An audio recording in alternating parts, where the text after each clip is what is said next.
Welcome to our channel. Today we how to subscribe to Ahrefs for backlink alerts to your store step by step clearly. Visit the Ahrefs website by entering the URL in your browser. Click on the Sign Up button to create an account. Fill in your email address and create a password. Choose your preferred subscription plan that fits your needs. Complete the payment process by entering your billing information. Once your account is set up, log in to your Ahrefs dashboard. Navigate to the Projects section to add your online store. Click on the Add Project button and enter your store's URL.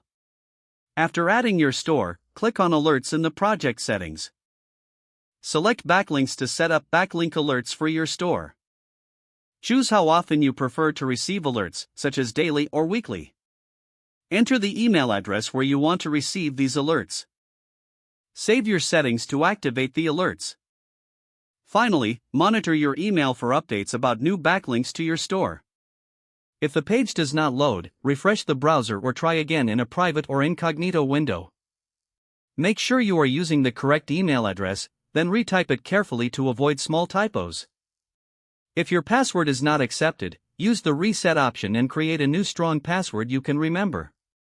Check your spam folder for verification or security emails, then complete any requested confirmation steps.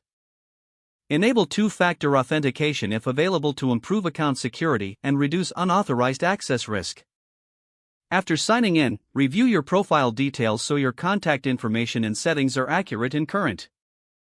If you see an error message, note it down and try again after restarting your device and internet connection. Log out when you finish, especially on shared devices, to keep your account and payment information secure. If the page does not load, refresh the browser or try again in a private or incognito window. Make sure you are using the correct email address, then retype it carefully to avoid small typos. If your password is not accepted, use the reset option and create a new strong password you can remember. Check your spam folder for verification or security emails, then complete any requested confirmation steps. Enable two-factor authentication if available to improve account security and reduce unauthorized access risk. After signing in, review your profile details so your contact information and settings are accurate and current. Don't forget to like this video and subscribe to our channel for more step-by-step tech guides.